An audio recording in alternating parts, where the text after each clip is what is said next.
All right, let's get right into it.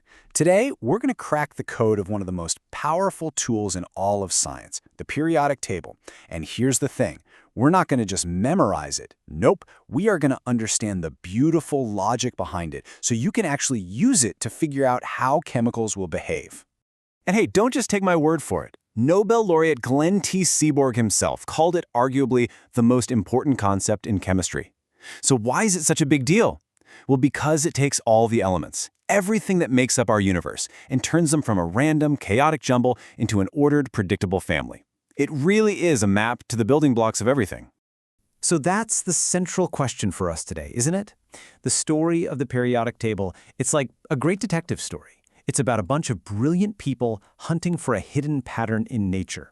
So let's start at the beginning, with the problem they were trying to solve.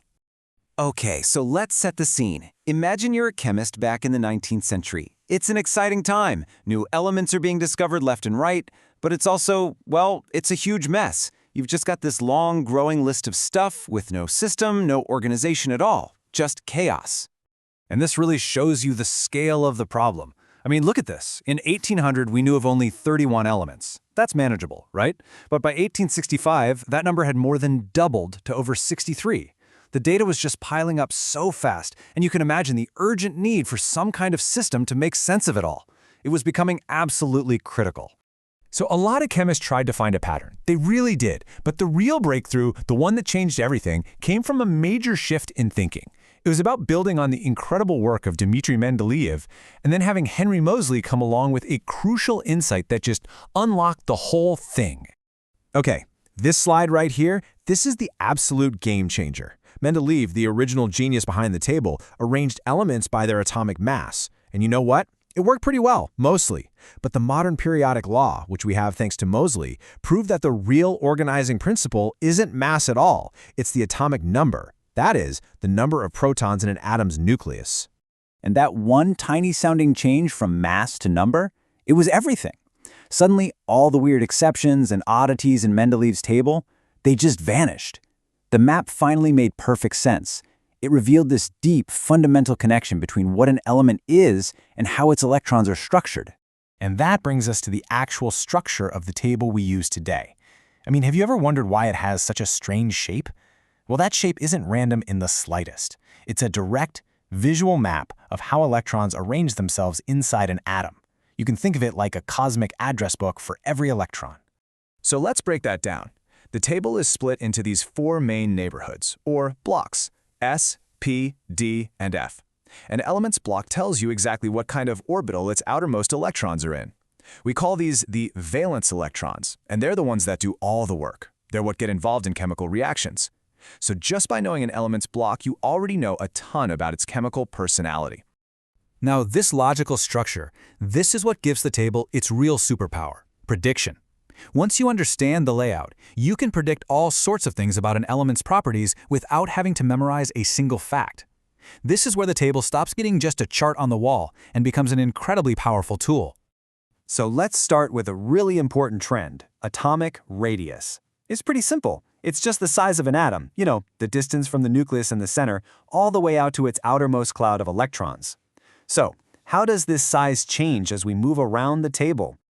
The trend is actually beautifully clear. As you go down a group, atoms get bigger. That makes sense, right? You're adding whole new layers of electrons, new shells that are farther from the center. But here's the tricky part.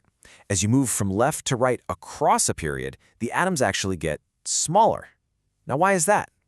Well, even though you're adding electrons, you're also adding more protons to the nucleus. That stronger positive charge in the middle pulls all the electrons in tighter, shrinking the whole atom. Okay, next up, ionization enthalpy. It sounds complicated, I know, but the idea is simple. It's just a measure of how tightly an atom holds on to its electrons. Think of it as the price you have to pay, in energy, to go in and pluck one of its outermost electrons away. And guess what? This trend is basically the mirror image of atomic size. It makes perfect sense. Smaller atoms hold their electrons tighter, so it costs more energy to remove one. That's why ionization enthalpy increases across a period. In bigger atoms, well, their outer electrons are way out there, farther from the nucleus, so they're easier to snatch. That means the energy cost decreases as you go down a group. See? It's all logic. No memorization needed. All right, theory's great, but let's put this into practice. This is exactly the kind of question you could see on an exam. We're going to use the trends we just talked about to solve this thing step by step. Okay, so the question is, arrange these elements by increasing metallic character. First off, what is metallic character? Well, it's basically just an element's tendency to lose electrons. The trend is pretty simple. It increases as you go down a group, and it decreases as you go across a period from left to right. So, let's find our elements. We've got sodium, magnesium, silicon, and phosphorus all in period 3. Since metallic character decreases as we go right, sodium is the most metallic of that bunch, and phosphorus is the least. So far, so good. Now, what about beryllium? It's in group 2, right above magnesium. And since metallic character increases as we go down a group, we know magnesium is more metallic than beryllium is. So let's put it all together. From least metallic to most, we have phosphorus, then silicon, then beryllium, then magnesium, and the most metallic of them all is sodium. Done. All right, we're in the home stretch now. To wrap things up, let's do a quick fire review of the key definitions you absolutely positively need to know. Think of this as your last-minute cram session before the big exam. First, periodicity itself. This is the big overarching idea. It's just that predictable, repeating pattern of properties you see as you move through the table. And why does it happen? It's all because elements in the same column have similar outer electron setups. Let's nail this one down again. Ionization enthalpy, the energy it costs to remove an electron. A high cost means the atom holds its electrons tight. That's typical for the nonmetals over on the right. A low cost means the electrons are held loosely, and that's the signature move of a metal. And finally, electronegativity. This is all about how strongly an atom pulls on electrons when it's bonded to another atom. Think of it as an atom's greed for electrons. The trend is simple. It increases as you go up and to the right.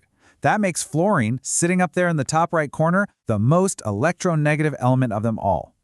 And here we have it, the ultimate cheat sheet. This table puts all the major trends in one place. And you can really see the patterns, right? Atomic radius and metallic character, they trend together. Ionization enthalpy and electronegativity, they also trend together, but in the opposite direction. Seriously, if you're going to screenshot anything from this, this is the one. So there you have it. We've gone from this chaotic list of ingredients to a predictive, perfectly logical map of all matter. The periodic table isn't just some poster you hang on the wall. It's a powerful tool for discovery. So the real question I want to leave you with is this. Now that you know how to read the map, what are you going to discover next?